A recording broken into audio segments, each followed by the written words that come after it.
Hey guys, what is up? My name is Kaylee. Welcome back to my channel. Today I'm coming at you with my favorite books of 2018. I know it is late, but I like to go right up to the very end of 2018 just in case I have a favorite or least favorite that comes in on the very last day of the year. I'm still reading. It is New Year's Eve, so I'm a little bit dressed up, and you're probably going to see this into January and you'll be like, why are you so dressed up? But that's just what you're going to have to deal with. So, without further ado, let's get into the top 10 books/series I read in 2018.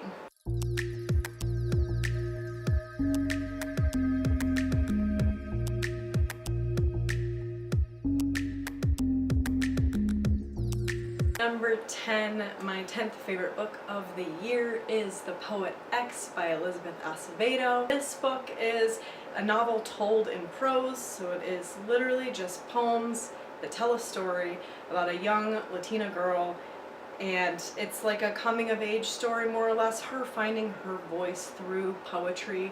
And I sat down to read it thinking it would be like a nice little filler for the year, and I was blown away. I don't think that I stopped reading it. I think I sat down and started it, and with all the interruptions in my life with my children, it wasn't like a solid read-through, but I definitely read it all in a day. I absolutely loved the writing style, I loved the voice, I loved the feel of it, I fell in love with the character. I can't wait to see what Elizabeth Acevedo has in store for us in the future. Solid number 10. Coming in at number 9 is Beneath the Sugar Sky by Shauna Maguire, which is part of the Wayward Children series. I am so infatuated with the Wayward Children. I'm sure you've seen it all across BookTube because I don't really know of anybody who doesn't like the series. This is probably the weakest of the series, which is why it's not further up in my list. However, still really great. It had representation for anxiety disorders, it had fat rep, it had, oh man, it was just such a great story. I can't wait to see, because as far as I know, these books, there's gonna be like 10 or 12, I think there's like 7 more including In an Absent Dream that are coming. I think I read that somewhere. Don't quote me on it. This isn't my job. In any case, I can't wait to see what more doors we get to explore, how it all ends up. The idea of it where, how do I get into this without giving things away? We will talk about the first book, which is that people, young kids, have doorways that open up to other dimensions, other worlds. They kind of fit their needs as a person, and they go and they live there. And they either stay there or they get tossed out and back into the real world. So the first book starts with people who have been brought back. Oh my god, here I go again. I always forget to turn my fan off in my room when I film. Like, I'm a professional.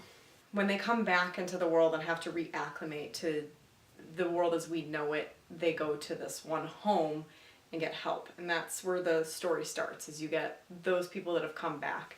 And then the rest of the series so far has been the universe's inside doors.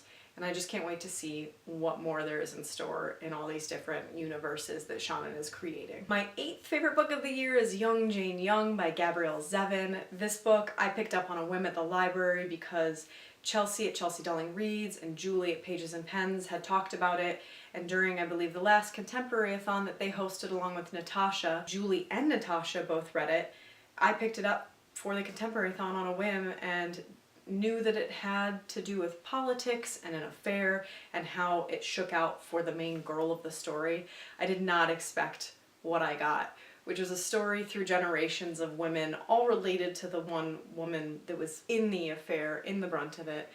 But it showed what life is like for women and the expectations put on them and what happens to the men that do things, you know?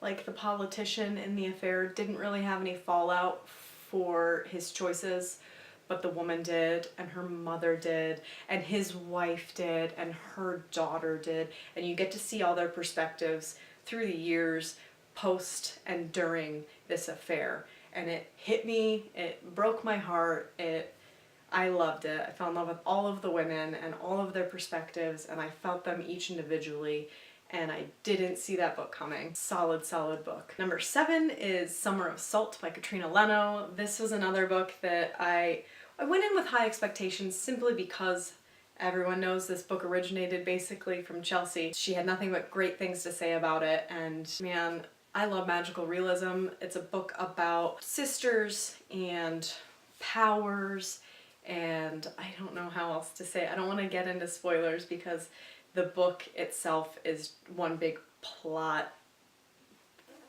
happening. just read it. If you like YA contemporary, if you like magical realism, if you like heavy topics told in a beautiful way, if you've ever liked The Strange and Beautiful Sorrows of Ava Lavender, if you've read that, it's got similar vibes, I would check it out. Solid number 7. The books I read this year were just... Coming in at number 6 was a book that I started early in the year, put aside, and then picked up later. If you've been at my channel for a while, you know I talked about it in so many videos before I finally picked it up, and that is Strange the Dreamer by Laini Taylor. I'm so glad I waited to read this when I did, because I don't think I would have liked it as much if I'd pushed myself to read it earlier in the year like I was doing. I didn't have the need in me for a poetic and beautiful story, and that's what this is. You probably heard about it, but just in case, Laszlo is a dreamer. He's a librarian in a city where another city, this magical city, disappeared from everyone's mind. They don't remember what it's called. It's been replaced by the word Weep. They don't remember the name of the city. It is now Weep, or the Unseen City. Laszlo is basically obsessed with what happened. He wants to know. He's dedicated a lot of his life to the idea of the mystery of it, and he's able to go on an adventure to the city of Weep to find out what happened. And that's basically what happens through most of the book until he gets to the city, and it's just so good. You've probably heard so much about it. It's kind of polarizing. Some people really didn't like it. They thought it was too long for what it needed to be. I'm not one of them. I absolutely love Strange Dreamer.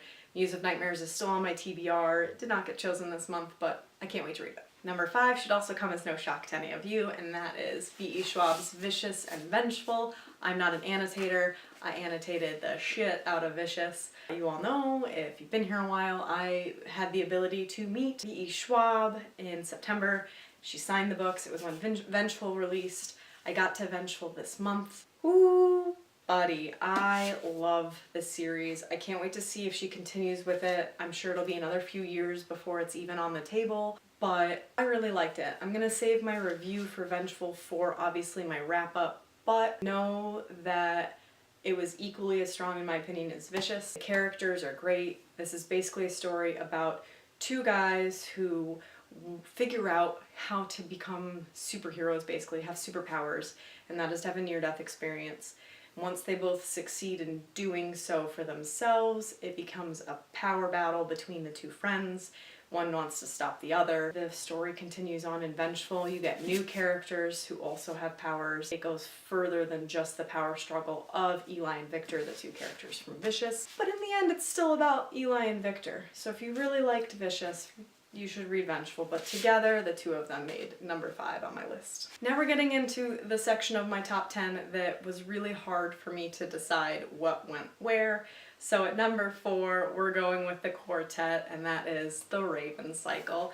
I read the first 2 in separate months, closer to the summer, like midsummer, fall, and then I read these 2, Blue Lily Lily Blue and The Raven King, in December, and solidified that this is one of my favorite series that's ever existed. I love the characters in this.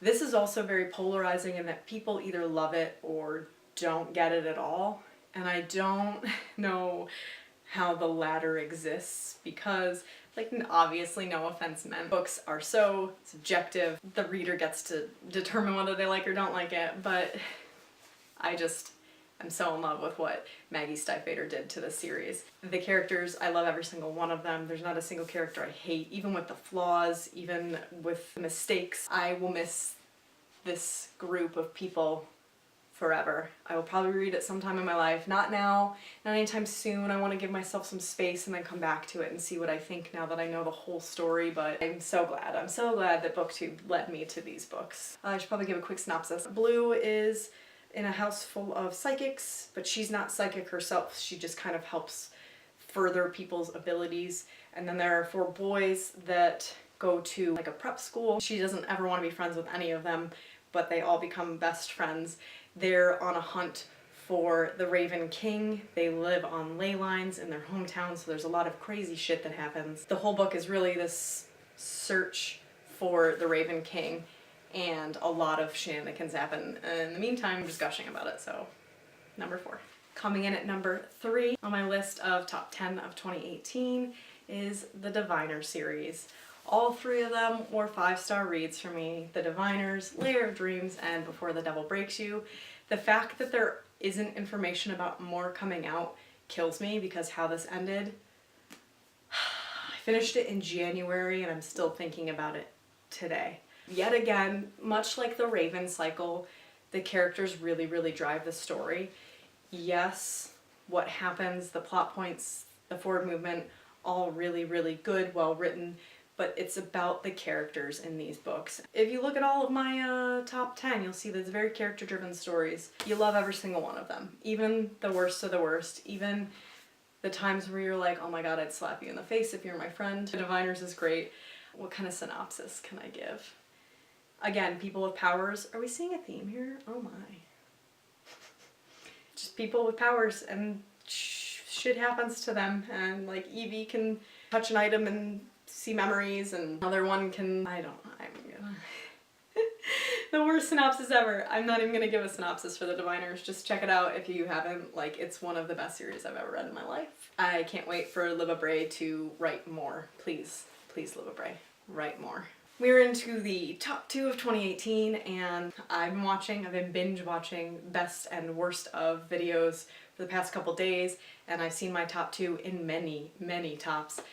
So they won't be you know, shocking or unique, but what can you do? A good book is a good book. Number 2, The 7 Husbands of Evelyn Hugo by Taylor Jenkins Reid. I don't know a single person who read this and hated it. I don't know a single person who gave it below 3-star. This hit it out of the ballpark for everyone I know. It's about a woman, Evelyn Hugo, who hires a girl to come and listen to her real life story so that she can write the biography of Evelyn Hugo, and she, no holds barred, gives every ounce of her story from her perspective to this journalist, and you get to see every stage of her life as she became famous and as she married all these men for one reason or another.